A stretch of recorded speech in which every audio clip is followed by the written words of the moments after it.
So if you're looking to get the best bang for your buck with overcoming isometric training and you want strength and hypertrophy, then 6x6 is that number you want to hit. And that stands for 6 sets of 6 repetitions, 36 seconds of total maximal contraction time under tension. It is a beast unlike you will ever experience. And we have a video on that. Here's a link right here. But if we just want to go for pure strength, all right, we don't really care about the hypertrophy that comes along with the 6x6. We just want to talk about raw strength gain.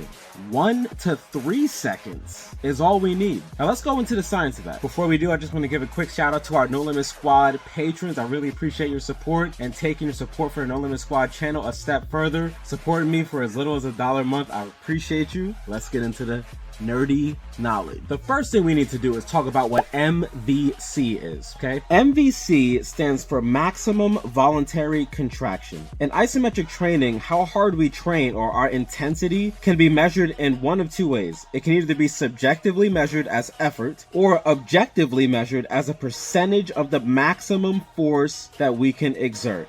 That last part is MVC, maximal voluntary contraction. We looked at this graph before, and this is Ivanov's isometric intensity graph, right? Where on the left side is strength, and on the bottom is time under tension. When Verkhoshansky was researching this data, he found that there's still a clear relationship between intensity of tension, how hard we pull or push, and the strength development, aka the harder we try during our training, the better our results. I think we all kind of understand this intuitively. Now, as we start to look at the graph, you can see that the different curved lines on the graph represent the different intensities of the tension. You see 40%, 60%, 80%, and maximal 100% tension. Strength increase as a result of those efforts is represented by the vertical axis of that graph, like I mentioned earlier. You can see that the strength increases occur even at 40%. However, the higher the tension, the better the strength gain. Maximum tension, pushing or pulling against the handle as hard as possible,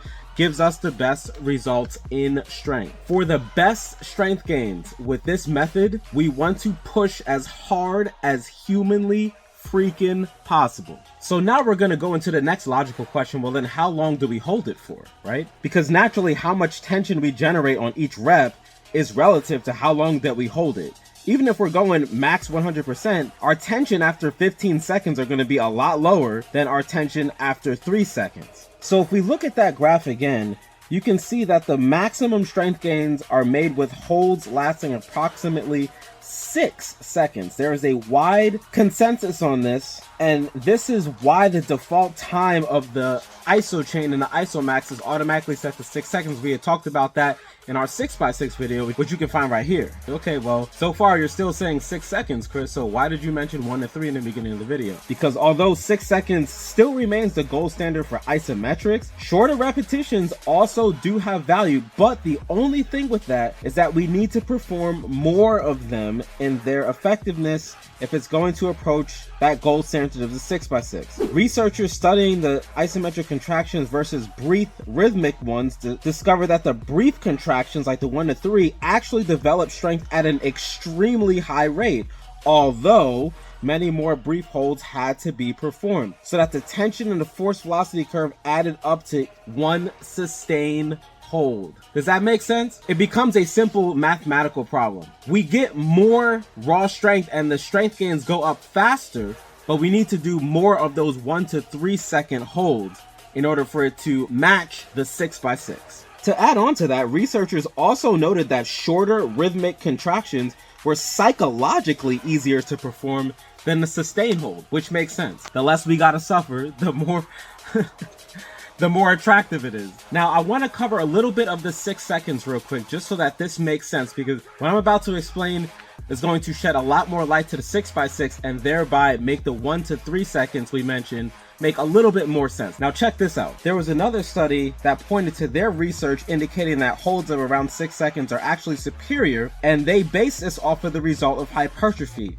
So they were looking at the size of the muscle and correlating that with the strength. Reason being, longer contractions cause the blood vessels within the muscle to become constricted, kind of like BFR training. This occlusion is going to cause hypoxia, the lack of oxygen in the muscles, which has been strongly linked to muscle growth. Holds of around 6 seconds may produce that perfect marriage of neurological recruitment due to the load and hypertrophy due to the hypoxia. But this is also not to say that alternative hold times are lacking in value. Switching up the hold times produce different adaptations which may suit different training goals and individuals. We've already talked about 6-second holds and hypertrophy holds in previous videos. However, if we're exploring the 1 to 3 second holds for just pure raw strength, 8 to 10 sets with plenty of rest in between is a great approach based off of like traditional weight training. And if you think about it, right, if you've ever lifted for strength in the weight room, you're not doing 3 sets of 10. You're not doing, 4 sets of 10, 12, 15 reps. All right, that's for hypertrophy. If we're talking about the weight room, if you want to get your strength up,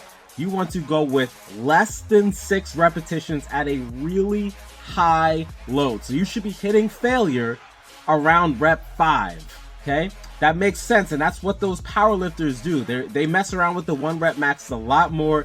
They're hitting these high loads with lower repetitions a lot more. If they wanted to get more repetitions, they'd be forced to lower the weight. And as you can see here in this graph, remember MVC equals maximum voluntary contraction. That's going at 100%. We have the training effect, max strength, strength/hypertrophy, hypertrophy, and endurance, right?